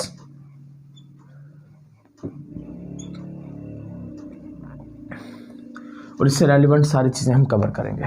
चलें जी, तो सबसे पहले हम बात कर लेते हैं भाई इसके स्ट्रक्चर के बारे में। देखें, इसके अगर हम स्ट्रक्चर की बात करें और इसके साइज़ की बात करें तो इसका जो साइज़ एंड स्ट्रक्चर है जो है ना, साइज़ जो होता है वो 0.4 से लेकर 0.4 आप कह लें माइक्रोमीटर से लेकर 0.8 जो है वो माइक्रोमीटर होता है। 0.4 माइक्रोमीटर से 0.8 माइक्रोमीटर तक होता है। लेकिन अगर हम बात कर लें, कुछ सेल्स ऐसे भी होते हैं, जैसे कि अगर हम किडनी के सेल्स की बात करते हैं तो किडनी के सेल्स में इसका जो साइज़ होता है वो तकरीबन 5 माइक्रोमीटर तक पहुंच जाता है। तो किडनी के सेल के केस में इसका जो साइज़ होता है वो 5 माइक्रोमीटर तक पहुंच जाता है। लेकिन वैसे अगर हम बात करते हैं तो इसका जो साइज़ होता है वो 0.4 से 8 रहता है। यानी कि इसका जो साइज़ होता है वो भी चेंज होता रहता है, और वो डिपेंड करेगा कि किस साइज़ का जो फूड पार्टिकल है वो आकर क्या हुआ है, अटैच हुआ है। लेकिन किडनी के अंदर जो लाइसोसोम है वो इतने साइज़ का होता है, और ये जब फूड पार्टिकल के साथ अटैच होता है तो इसका जो साइज़ होता है वो मज़ीद इंक्रीज़ हो जाता है। इसका जो साइज़ होता है ना, साइज़ मज़ीद इंक्रीज़ हो जाएगा। साइज़ होता है वो मज़ीद क्या हो जाएगा, इंक्रीज़ हो जाएगा इस केस के अंदर। सो ये चीज़ आपने याद रखनी है। ठीक है, तो साइज़ के बारे में। उसके बाद अगर हम बात करते हैं इसके मेम्ब्रेन्स की बात करते हैं तो इसकी जो मेम्ब्रेन होती है वो बनी होती है किस चीज़ से, आपको पता है, इसकी जो प्लाज्मा मेम्ब्रेन होती है, प्लाज्मा मेम्ब्रेन की जो कंपोजिशन होती है वो सेम होती है। इसकी मेम्ब्रेन की जो कंपोजिशन है वो सेम होती है। Membrane composition is same just like the plasma membrane. तो इसकी जो प्लाज्मा होती है, इसकी जो मेम्ब्रेन है, उसकी सेल मेम्ब्रेन के साथ उसकी जो कंपोजिशन होती है वो क्या रहती है, हमेशा सेम रहती है। अब हम बात करते हैं इसके ओरिजिन के बारे में कि जो लाइसोसोम होता है, लाइसोसोम बेसिकली ओरिजिनेट कहाँ से होता है, और इसके बारे में कौन कौन सी आप कह लें कि थ्योरीज जो हैं वो मौजूद होती हैं। देखें, अगर हम लाइसोसोम के ओरिजिन की बात करते हैं तो लाइसोसोम के ओरिजिन के बारे में ना 2-3 हाइपोथेसिस है। पहले हाइपोथेसिस ये है कि हो सकता है कि कोई सेल है, उस सेल ने क्या किया, पाइनोसाइटोसिस की। सेल ने क्या किया, पाइनोसाइटोसिस की। अब सेल की पाइनोसाइटोसिस के नतीजे में जो सेल ने उस लिक्विड मटेरियल को अपने अंदर इनगल्फ किया है, वही क्या है, वो आपके पास प्राइमरी लाइसोसोम है। तो पहली क्या है, पहला ओरिजिन क्या बिलीव किया जाता है, हो सकता है कि पाइनोसाइटोसिस ऑफ सेल की पाइनोसाइटोसिस से बना हुआ होगा। ये पहला ओरिजिन है। सेकंड, अगर हम ओरिजिन की बात करें तो इसका सेकंड ओरिजिन हमें ये कहता है कि भाई हो सकता है कि ये एक रेजिडुअल बॉडी है। ये क्या है, ये एक रेजिडुअल बॉडी है, रेजिडुअल बॉडी। ठीक है, अब रेजिडुअल बॉडी, इसको रेजिडुअल बॉडी क्यों कहते हैं, यानी कि सेकेंडरी लाइसोसोम किसी भी चीज़ को सही तरह से, सेकेंडरी लाइसोसोम जो है वो सही तरह से किसी चीज़ को डाइजेस्ट नहीं कर सका, तो उसके नतीजे में जो चीज़ बची है उसको हम क्या नाम देंगे, उसको हम नाम देंगे रेजिडुअल बॉडी। सो ये इनका मानना ये है कि हो सकता है कि जो प्राइमरी लाइसोसोम है ये पहले से मौजूद जो एंजाइम्स हैं वहीं से ये बनता होगा। ठीक है, तो इस रेजिडुअल बॉडी। और तीसरा जो हाइपोथेसिस है वो आपको पता ही है, जो सबसे फेमस है कि ये कहाँ से ओरिजिनेट होते होंगे, they may be originated from the trans face of Golgi apparatus, जो है वहाँ से ओरिजिनेट होते होंगे। अब हम बात कर लेते हैं इसके ना एक और नाम के बारे में। इसका एक और नाम भी है, लेकिन वो नाम जो है वो क्रिस्टन डिड्यूव ने नहीं दिया था, और वो है स्कैवेंजर्स ऑफ सेल्स। यानी कि देखिए, स्कैवेंजर उनको कहते हैं जो मुर्दा चीज़ें खाते हैं। तो सेल के अंदर कोई भी चीज़ जो डेड हो जाती है या जिसकी ज़रूरत नहीं होती, तो उसको खाने की जो भी रिस्पॉन्सिबिलिटी होती है वो इन्हीं की होती है। इसी वजह से हम इसको क्या नाम देते हैं, इसको हम स्कैवेंजर ऑफ सेल का नाम भी देते हैं। अगर हम इसकी शेप की बात करते हैं तो शेप जो होती है वो इसकी आपको पहले भी बताया कि इसकी शेप क्या होती है। शेप में आपने सिर्फ ये चीज़ याद रखनी है कि इसकी जो शेप होती है वो क्या होती है, पॉलीमार्फिक होती है। शेप क्या होती है, पॉलीमार्फिक होती है, यानी कि डिफरेंट जो हैं इसकी शेप्स होती हैं, सेम एक ही तरह की इसकी शेप नहीं होती। सो ये चीज़ भी आपको याद रखनी है। उसके बाद हम बात कर लेते हैं इसके केमिस्ट्री के बारे में। देखें, इसकी केमिस्ट्री के बारे में बात करें तो आपको ये चीज़ याद रखनी है कि जो सेल होता है ना, सेल, तो सेल के अंदर जो है तकरीबन आप कह लेंगे 40+ एंजाइम्स जो हैं वो आपको देखने को मिलेंगे, डिफरेंट काइंड्स के। 40+ डिफरेंट काइंड के जो एंजाइम्स हैं वो आपको कहाँ पे देखने को मिलेंगे? आपको सेल के अंदर देखने को मिलेंगे। अगर हम पीएच की बात करते हैं तो ये जो लाइसोसोम होते हैं, लाइसोसोम, ये लाइसोसोम किस पीएच पे काम करते हैं? लाइसोसोम पीएच, इसकी जो पीएच होती है वो कितनी होती है? 5 होती है। इसकी पीएच कितनी होती है? इसकी पीएच होती है 5। लेकिन इसके बारक्स अगर हम बात करते हैं, इसके बारक्स अगर हम बात करें साइटोप्लाज्म की, तो साइटोप्लाज्म की जो पीएच होती है वो कितनी होती है? वो होती है 7। सो दैट्स वाई साइटोप्लाज्म के अंदर ये जो लाइसोसोम होते हैं ये इतने ज़्यादा इफेक्टिव नहीं होते। लेकिन साइटोप्लाज्म के अंदर ये जो लाइसोसोम होते हैं अगर गलती से भी ये रिलीज हो जाएं तो इसका मतलब ये नहीं होता कि जो सेल है वो फौरी तौर पर उसकी डेथ हो जाएगी। ये ज़्यादा इफेक्टिव नहीं होंगे क्योंकि वहाँ पर जो पीएच होती है वो डिफरेंट होती है और लाइसोसोम को काम करने के लिए और बेहतरीन काम करने के लिए एक डिफरेंट पीएच की ज़रूरत होती है। अब हम उनमें से कुछ जो हैं उसकी बात कर लेते हैं, कुछ एंजाइम्स की। तो उन एंजाइम्स में से पहला जो एंजाइम है डेट इज़ द राइबोन्यूक्लियेसिस। ठीक है, राइबोन्यूक्लियेसिस एंजाइम जो है, न्यूक्लियस एंजाइम जो है, ये किसके ऊपर काम करता है? That acts on the RNA, जो आरएनए के ऊपर एक्ट करता है राइबोन्यूक्लियेस एंजाइम जो है। ठीक है, इसी तरह से ग्लूकोडाइएसिस एंजाइम, ग्लूकोडाइएसिस एंजाइम। अब ग्लूकोडाइएसिस एंजाइम कहाँ पे पाए जाते हैं? देखें, आपको जब मैं बता रहा था एक डिजीज़ के बारे में, स्टोरेज डिजीज़, डाइएस जो है, इसका काम क्या होता है? इसका काम होता है ये चेंज करता है ग्लाइकोजन को ग्लूकोज के अंदर। तो सम टाइम क्या होता है कि जो ग्लाइकोजिनोसिस होता है उस ग्लाइकोजिनोसिस के अंदर ये जो एंजाइम होता है ये नहीं होता। सो दैट्स वाई वहाँ पर वो जो डिसऑर्डर है, वो जो ग्लाइकोजन है वो जमा हो जाता है। तो ये ग्लाइकोजन के ऊपर एक्ट करेगा। नंबर थर्ड मैं यहाँ पर लिखता हूँ, वो मेरे पास आ जाएगा डीऑक्सीराइबोन्यूक्लियेसिस। डीऑक्सीराइबोन्यूक्लियेसिस ये किसके ऊपर एक्ट करेगा? That will be act on the DNA. तो ये डीएनए के ऊपर एक्ट करता है। तो इस वजह से ये आपने याद रखना है कि ये कुछ एंजाइम्स मैंने यहाँ पे लिख दिए जो यहाँ पर ज़्यादा प्रोमिनेंटली तौर पर सेल के अंदर देखने को मिलते हैं। अच्छा, ये तो वो एंजाइम्स हो गए जो सेल के अंदर देखने को मिलेंगे लाइसोसोम्स की फॉर्म के अंदर। लेकिन कुछ ऐसे भी होते हैं जो लाइसोसोम की फॉर्म के अंदर होते ही नहीं है सेल के अंदर। उनको क्या नाम देते हैं? वो एक्सेप्शनल केसेस हैं, वो याद रखना बहुत ज़रूरी होते हैं। उनको हम नाम देते हैं ऑक्सीडेटिव एंजाइम। Oxidative enzyme. अब ये जो ऑक्सीडेटिव एंजाइम्स होते हैं ना, ये ऑक्सीडेटिव एंजाइम सेल के अंदर तो होते हैं मौजूद, यानी कि बॉडी के अंदर तो होते हैं, लेकिन सेल जो है ना उसके अंदर मौजूद नहीं होते। तो अब वो ऑक्सीडेटिव एंजाइम ये आपने याद रखना है। उनमें से जैसा कि साइटोक्रोम ऑक्सीडेज जो है ये एक ऐसा एंजाइम होता है जो कि कभी भी लाइसोसोम्स की फॉर्म के अंदर नहीं पाया जाता। Date is a exceptional case. तो ये आपको क्या रखना पड़ेगा? ये याद रखना पड़ेगा। ठीक है, एक्सेप्शनल केस हमेशा याद रखिएगा। चले जी, अब हमने देख लिया इसका स्ट्रक्चर, शेप, ओरिजिन, केमिस्ट्री। अब हम फाइनली किस तरफ मूव करते हैं? अब हम मूव करते हैं इसके फंक्शंस की जानिब, और जो कि बहुत ही ज़रूरी हैं। देखें, तो सबसे पहला जो फंक्शन है ना वो मैं शुरू करता हूँ थायराइड ग्लैंड से। तो इसका सबसे पहला फंक्शन लाइसोसोम का किससे लिंक करके दे रहा हूँ आपको? थायराइड ग्लैंड जो है, थायराइड ग्लैंड से बेटा लिंक करके देता हूँ। अब देखें, अगर मैं अब बात करूँ आपकी बॉडी का सबसे बड़ा जो ग्लैंड है, अगर मैं आपसे पूछूं कि सब बॉडी का सबसे बड़ा ग्लैंड है, नो डाउट आपने क्या बोलना है? Sir, thyroid gland is the largest gland of the human body. और जाहिर सी बात है वही होता है तो आप वही बोलेंगे। अब थायराइड ग्लैंड जो होता है वो हार्मोन बनाता है जिसको आप नाम देंगे ट्राईआयोडोथायरोनिन एंड टेट्राआयोडोथायरोनिन, या थायरोक्सिन का भी आप नाम दे देंगे इन हार्मोन्स को। अब ये जो हार्मोन होते हैं ना, ये असल में एक प्रोटीन के मॉलिक्यूल के अंदर मौजूद होते हैं, इस तरह से इनक्लोज होते हैं। और वो जो प्रोटीन के मॉलिक्यूल्स होते हैं उसको हम नाम देते हैं थायरोग्लोब्यूलिन। क्या नाम देते हैं? थायरोग्लोब्यूलिन का नाम देते हैं। वो प्रोटीन्स के मॉलिक्यूल्स जो हैं थायरोग्लोब्यूलिन। ठीक है, ये जो थायरोग्लोब्यूलिन होते हैं, ठीक है, ये इन थायरोग्लोब्यूलिन के अंदर ये मौजूद है T3 एंड T4। इसके अंदर मौजूद है T3 एंड T4।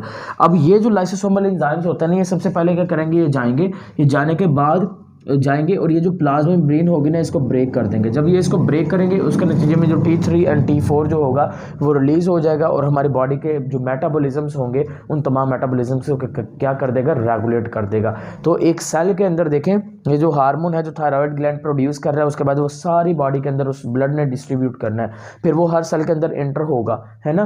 तो वहाँ पर हर सेल के अंदर जब एंटर होगा जाके उसने जब अपना काम शुरू करना है उस वक्त ये चीज़ आपने याद रखनी है कि वहाँ पे भी लाइसोसोम जो है वो आपको देखने को मिलेगा। इसी तरह से एक डिसऑर्डर के बारे में बात कर लेते हैं। देखें थायराइड ग्लैंड की वो डिसऑर्डर्स होती हैं, लेकिन मैं वो ऑर्गेनिज्मिक लेवल के ऊपर डिसऑर्डर्स की बात करने वाला हूँ। तो अगर लाइसोसोम जो है ना वो बॉडी के अंदर मौजूद नहीं है तो उसके नतीजे में एक डिजीज़ हो जाती है जिसको आप क्या नाम देते हैं, गाउट का नाम देते हैं। एस्बेस्टोसिस, एस्बेस्टोसिस एक डिजीज़ है। उसके बाद सिलिकोसिस, सिलिकोसिस, उसके बाद रिहीमोटाइड आर्थराइटिस, रिहीम्यूटाइड आर्थराइटिस।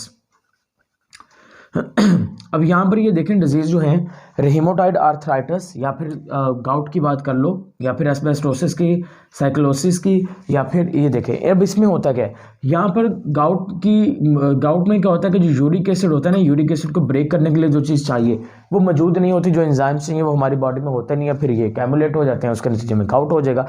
नंबर नेक्स्ट, अगर एस्बेस्टोस को तोड़ने के लिए जो चीज़ चाहिए वो आपकी बॉडी के अंदर मौजूद नहीं है, उसके नतीजे में एस्बेस्टोसिस हो जाएगा। इस तरह से सिलिका,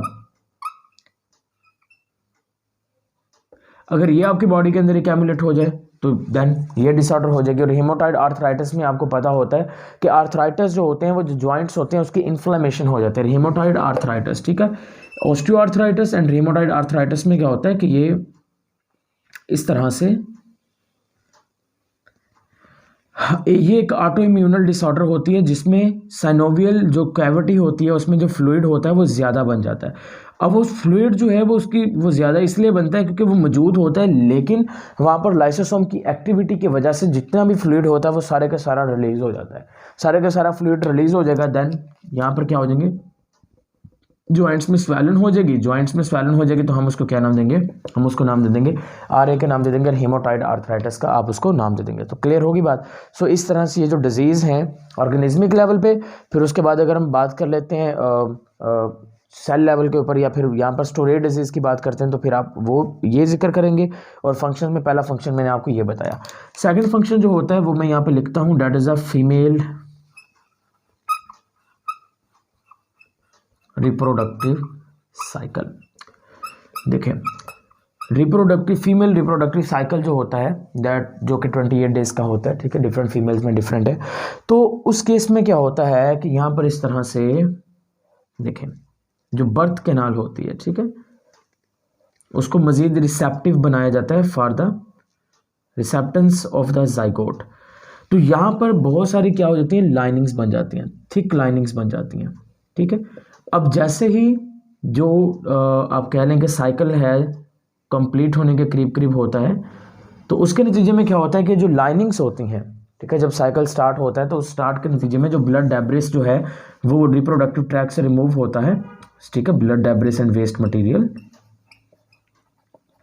तो वो वेस्ट मटेरियल कैसे रिलीज होते हैं, वो असल में ऐसे ही रिलीज हो रहे होते हैं कि ये जो लाइनिंग्स बनी थी ये पहले जो बर्थ कैनाल की दीवार के साथ अटैच थी, अब वो ये जो लाइनिंग्स हैं ये लाइनिंग्स क्या हो जाएंगी, ब्रेक हो जाएंगी। जब ये लाइनिंग्स ब्रेक होंगी, इन लाइनिंग्स के ब्रेक होने की वजह से ये स्लॉग ऑफ हो जाएंगे, यहाँ से क्या हो जाएंगे, यहाँ से हो जाएंगे स्लॉग ऑफ। तो जब ये यहाँ से स्लॉग ऑफ हो जाएंगे देन उसके नतीजे में ये जो स्लॉग ऑफ हो रही हैं, ये जो टूट रहे हैं सेल्स, इन टूटने के पीछे क्या किसका रोल है, एंजाइम्स का। और एंजाइम्स जो होते हैं हाइड्रोलाइटिक जो एंजाइम्स हैं सारे के सारे वो किसके अंदर होते हैं, वो नो डाउट वो होंगे लाइसोसोम में। तो इट्स मीन्स डैट कि यहाँ पर ये जो एक्टिविटी है इसके अंदर भी लाइसोसोम का रोल होता है। नेक्स्ट अगर हम बात कर लेते हैं तो next one is a regression. Regression देखें सो रिग्रेशन में यह कहाँ पर आ जाएगा, देखिए अगर हम बात कर लेते हैं फ्रॉग के केस के अंदर, तो फ्रॉग जो कि बिलोंग करता है एनूरन, आप कह लें कि ऑर्डर से, ऑर्डर एनूरा। तो अगर हम इन फ्रॉग्स के बारे में बात करते हैं तो ये जो फ्रॉग्स होते हैं ना, फ्रॉग्स की जो टेल होती है उस टेल को क्या कर दिया जाएगा, ख़त्म कर दिया जाता है। अब टेल जो फ्रॉग की ख़त्म की जाएगी, देखिए जब ये फ्रॉग जो होता है वो अपने टैडपोल लार्वल स्टेज में होता है, जब ये फ्रॉग अपने टैडपोल लार्वल स्टेज के अंदर होता है तो उस वक्त क्या होता है, जो फ्रॉग होता है ना उसकी टेल जो है वो मौजूद होती है, यानी कि टैडपोल के अंदर क्या मौजूद है, टेल मौजूद है। लेकिन जैसे ही अडल्ट हो गए इसके अंदर आपको टेल देखने को नहीं मिलेगी। उसकी रीज़न यही है कि जब टेल से ये कंप्लीट अडल्ट फ्रॉग में चेंज हो रहा होता है उस वक्त लाइसोसोम्स के एक्ट करने की वजह से क्या होता है, इसको ब्रेक कर दिया जाता है, ख़त्म कर दिया जाता है। सो डैट्स व्हाई ये चीज़ आपने याद रखनी है कि यहाँ पर क्या आ जाएगा, डिग्रेशन आ जाएगा, ठीक है। उसके बाद हम बात कर लेते हैं यहाँ पर सेल डिवीजन की। सेल डिवीजन देखिए अगर हम सेल डिवीजन की बात करते हैं तो सेल डिवीजन में एक चीज़ आपने ये चीज़ याद रखनी है। देखिए सेल डिवीजन में आप ये चीज़ याद रखोगे कि हमारी बॉडी के अंदर ना सम स्पेशल सेल्स होते हैं। जैसा कि मैं लिख देता हूँ यहाँ पर आपके पास जो डिफेंस सेल्स होते हैं, आपकी बॉडी के जितने भी जो डिफेंस सेल्स होते हैं, इन डिफेंस सेल्स के अंदर लाइसोसोम जब ब्रस्ट होता है, इन डिफेंस सेल्स के अंदर जब लाइसोसोम ब्रस्ट होता है, वो इस बात का संकेत होता है कि सेल को अब किस चीज़ को स्टार्ट करना चाहिए, माइटोसिस को स्टार्ट करना चाहिए। तो लाइसोसोम जो होता है वो कुछ सेल्स के अंदर, हर एक सेल के अंदर नहीं, कुछ सेल्स के अंदर, जैसे कि डिफेंस सेल्स जो होते हैं, जैसे कि लीकोसाइट्स होते हैं, लीकोसाइट्स, तो इन लीकोसाइट्स के अंदर ये कौन सी भूमिका प्ले करेगा, ये उनके अंदर सेल डिवीजन जो होते हैं उसको क्या कर देगा, उसके अंदर इन्वॉल्व होता है। Point number 5, it is involve in the fertilization, ये फर्टिलाइजेशन के अंदर भी इन्वॉल्व होता है। देखिए अगर हम स्पर्म्स की बात करते हैं तो जो स्पर्म है, स्पर्म में मौजूद होती हैं एक्रोसोमल वेसिकल, कल बात हुई थी हमारी इस चीज़ के ऊपर, ठीक है। तो स्पर्म्स के अंदर क्या मौजूद होती हैं, एक्रोसोमल वेसिकल। अब वो जो एक्रोसोमल वेसिकल हैं सेल के अंदर, वो एक्रोसोमल वेसिकल्स में असल में क्या होते हैं, एंजाइम्स मौजूद होते हैं। क्या चीज़ मौजूद होती है, एंजाइम्स मौजूद होते हैं। अब ये जो एंजाइम जो कि ये जो एक्रोसोमल वेसिकल्स हैं इसके फॉर्म में होंगे। देखें यहाँ पर जो एग सेल होता है, एग सेल का जो कोरोना रेडिएटा है, जो बाहर की तरफ वेटिलेरियन मेम्ब्रेन होती है, उस मेम्ब्रेन को वो तोड़ेगा, तो तोड़ने के बाद ही तो जो स्पर्म सेल है वो किसके अंदर एंटर हो पाएगा, एग सेल में एंटर हो पाएगा, तो वो उसके अंदर क्या हो पाएगा, एंटर हो पाएगा। तो इस तरह से ये चीज़ आपने याद रखनी है कि स्पर्म सेल एग सेल को फ्यूज़ करने के लिए यहाँ पर ये जो लाइसोसोमल एंजाइम्स है ना, इनका होना बहुत ज़्यादा ज़रूरी है, और ये ही यहाँ पर जाके क्या करेंगे, उसकी वाल को ब्रेक डाउन करने में इन्वॉल्व होते हैं। ये आपका आ गया 5वां पॉइंट। छठा पॉइंट हम ये कहेंगे कि ये असल में जो सेल्स होते हैं, degeneration of epithelial cells from skin, degeneration of epithelial cells from skin। तो ये स्किन से जो epithelial cells होते हैं ना, उनकी डिजनरेशन में भी इन्वॉल्व होते हैं। सपोज दैट हमारा हाथ है ना, तो एक्चुअल में पता क्या होता है, एक्चुअल में नीचे वाले जो सेल्स हैं वो डिवाइड होंगे। नीचे वाले सेल्स देखो ना, हम कहते हैं कि हमारी बॉडी में जो सेल साइकिल जो होता है, हमारी बॉडी के सेल का कितना होता है, 24 आवर का होता है। तो 24 आवर का होता है हमारी बॉडी के अंदर सेल साइकिल। तो अब यहाँ पर ये चीज़ आपने याद रखनी है। तो सेल डिवाइड हुआ, ऊपर आ गए, ऊपर वाले सेल ऊपर चले गए, फिर उसके बाद नीचे वाले डिवाइड हुए, एक और लेयर आ गई, ऊपर लेयर आ गई, फिर सबसे पुरानी लेयर किधर चलेगी, ऊपर चलेगी। अब वो लेयर जो है, जो सबसे पुरानी लेयर है, वो सेल्स के कहाँ पर मौजूद है, ऊपर मौजूद है। अब ये सबसे जो पुरानी लेयर होगी ना, इस सबसे पुरानी सेल की लेयर को रिमूव करने के लिए या ख़त्म करने के लिए या उसको एब्जॉर्ब करने के लिए या जो डेड सेल्स हैं उनको ख़त्म करने के लिए जो रोल होता है वो किसका होता है, लाइसोसोम का होता है। Function number 7, germination of seed, germination of seed. तो अगर हम सीड्स की बात करते हैं तो सीड्स के अंदर जो खुराक है वो स्टोर्ड होती है। सीड्स के अंदर जो फूड होती है, फूड क्या होती है यहाँ पर, स्टोर्ड फॉर्म के अंदर मौजूद होती है।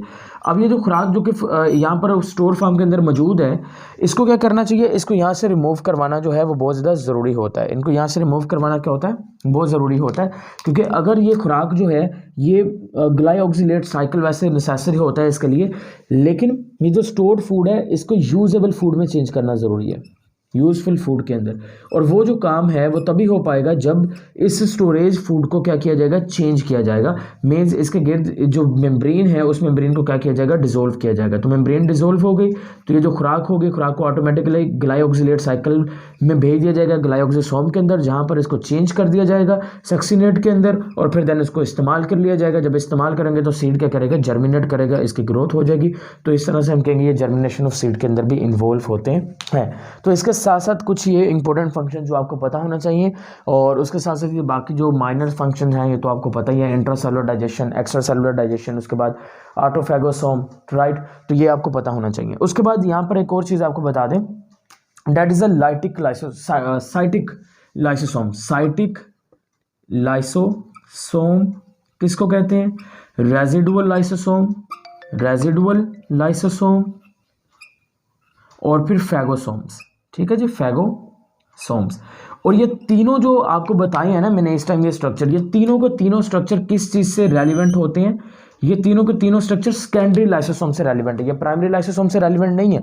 प्राइमरी लाइसोसोम से जो रेलिवेंट चीज़ होगी ना, वो आपने ये कहना है कि जो स्टोरेज लाइसोसोम है, जो स्टोरेज जहाँ पे लफ्ज आ गया ना storage vesicle, which one is a storage lysosome या which storage vesicle that which storage vesicle that have the enzyme, कौन सी वो स्टोरेज वेजिकल है जिसमें एंजाइम्स होते हैं। तो हम उसमें वहाँ पे सेकेंडरी लाइसोसोम की तरफ कभी भी नहीं जाएंगे, हम वहाँ पे किसकी तरफ जाएंगे, प्राइमरी लाइसोसोम। तो प्राइमरी लाइसोसोम में ये चीज़ आपने याद रखनी है कि ये क्या होती है, स्टोरेज वेजिकल होती है। लेकिन इधर देखें सेकेंडरी लाइसोसोम के केस के अंदर, सेकेंडरी लाइसोसोम जो है, तो सेकेंडरी लाइसोसोम के केस के अंदर हमने इसको कहा sciatic lysosome. What is a sciatic lysosome, जब सेल अपनी ही किसी ऑर्गेनल के साथ जाकर अटैच हो जाता है तो उसके नतीजे में उस लाइसोसोम को क्या नाम देंगे, हम उसको नाम देंगे साइटिक लाइसोसोम का। Point number second, what is a residual lysosome. Residual lysosome क्या होता है, एक ऐसा लाइसोसोम जिसका जो सही तरह से चीज़ों को डाइजेस्ट नहीं कर सका, यानी कि जो सेकेंडरी लाइसोसोम जो चीज़ों को सही से डाइजेस्ट नहीं कर सका, कुछ हिस्सा जो है वो बच चुका है और उसको हम नाम देंगे रेजिडुअल लाइसोसोम। और फैगोसोम कब बनेगा, जब फूड वैक्यूल प्राइमरी लाइसोसोम के साथ मिल जाएगा तो उसके नतीजे में क्या बनेगा, फैगोसोम बन जाएगा। सो यहाँ तक लाइसोसोम से मुतालिक जितनी भी जानकारी है वो सारी हमने कवर की है। सो होप सो ये लेक्चर इंशाल्लाह आपको फ्यूचर में फ़ायदेमंद साबित होगा। अब इससे रेलिवेंट कोई भी क्वेश्चन होगा तो आप लाजमी हमसे कंसल्ट कीजिएगा कमेंट के फॉर्म के अंदर, और या फिर दोबारा से वही कहूँगा, अगर कोई अप टू डेट आती है या कोई भी एडवांस्ड इंफॉर्मेशन आपके पास है तो आप वो लाजमी तौर पर हमारे साथ शेयर कीजिएगा। इंशाल्लाह बहुत जल्द मुलाकात होगी आपके साथ एक नेक्स्ट लेक्चर में, एक नेक्स्ट वीडियो में, और वो वीडियो जो होगी वो इसी तरह से हम बनाएंगे और बेसिक लेवल से शुरू करेंगे और हाई लेवल की तरफ मूव करते जाएंगे। तब तक के लिए स्टे कनेक्टेड एंड अल्लाह हाफिज़।